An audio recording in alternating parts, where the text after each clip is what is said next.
The Blue Cloud Abbey rests on a hill near Marvin, South Dakota. In 2012, the Benedictine monks who built the abbey and lived there for nearly 63 years decided to sell the property.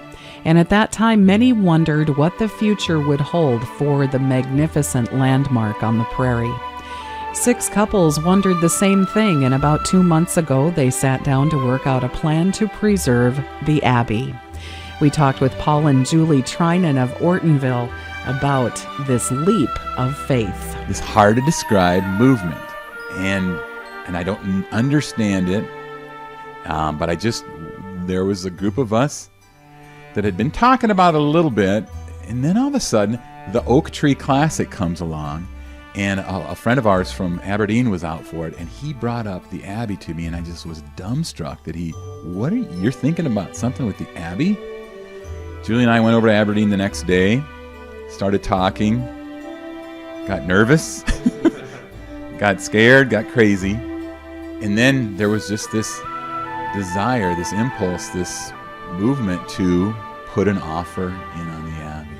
The couples involved in the venture are from Aberdeen, Big Stone City, and the Ortonville area. 6 couples are Jim and Kayla Heller, who are from Aberdeen, Val and Paula Rausch from Big Stone, Wade and Cindy, Paul and Julie, Dan and Michelle Moberg, who live on a farm north of town here about 8 miles, and Roman and Carol Tafe.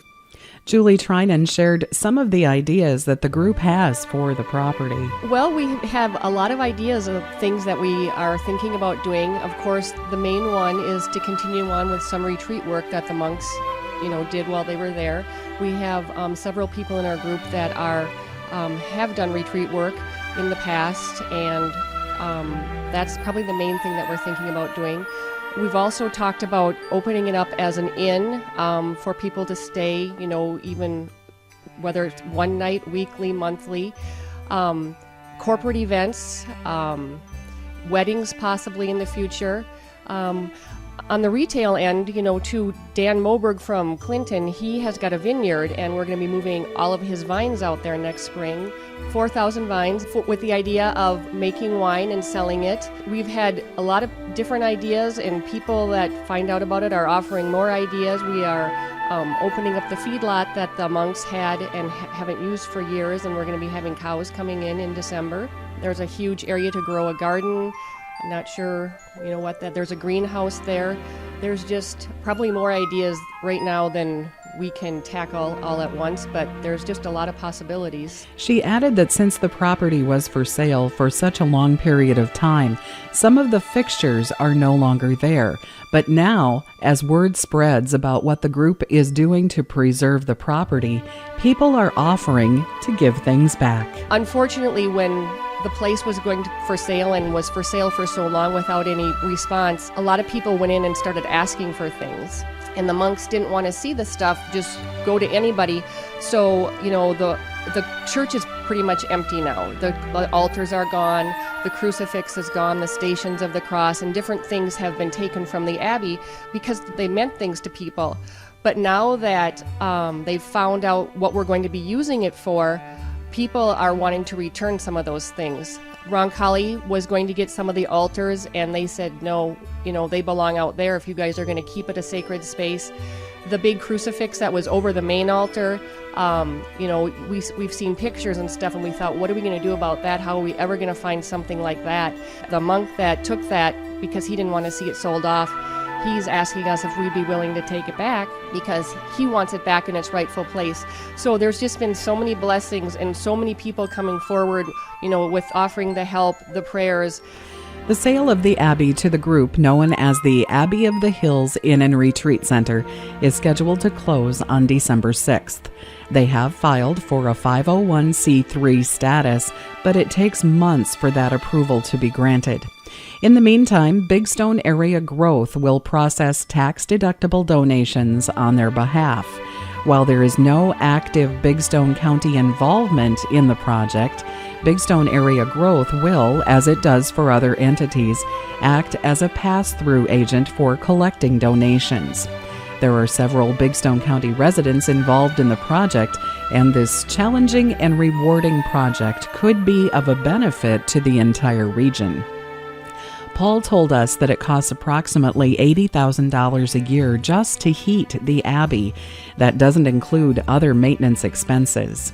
If you would like to donate, you can send your donations to Big Stone Area Growth. Attention, Save the Abbey Appeal. The address is 105 Northwest 2nd Street in Ortonville. The zip code is 56278, but there are other ways to contribute as well. And I'm going to underscore, I don't think that it's 6 couples. It's going to be more than that. It already is more than that. And I think that inspiration is going to touch more people. And if it's touching folks that are listening today, we would love to hear from you. You know, we talked about farmers or cattlemen that donate to the nonprofit Abbey of the Hills Inn and Retreat Center herd, you know, that's going to help, or donating a load of grain or what have you. But we want to hear from you. I had a friend of mine call from Sioux Falls. Is this rumor true? He goes, I got a bunch of guys from our church, and we go around and we help different folks for a day or 2 days. Would you ever want us to come up and do it? We could do anything from plumbing. We could, build walls. We could paint. We could shovel manure. And I go, doggone it, Tim, yes. And so I'm going to throw out a couple of phone numbers. One is Wade Vandover's phone number is 320-808-6066. And then I'll throw out Val Roush's phone number. He's at 605-880-5015. We got people who aren't afraid to roll their sleeves up, and if they see something that's a good and holy venture, they're willing to give their time. And so we'd love to partner with those people. A workday is being planned to spruce things up a bit, and following that, the Abbey of the Hills Inn and Retreat Center will be hosting an open house for the public to come and see the awesome facility. Dan and Michelle Moberg plan to move into the Abbey to take care of the heating system and maintenance. If you would like more information, you can reach Wade Vandover at 320-808-6066. That's 320-808-6066. Or simply talk to any of the individuals involved with this spectacular leap of faith.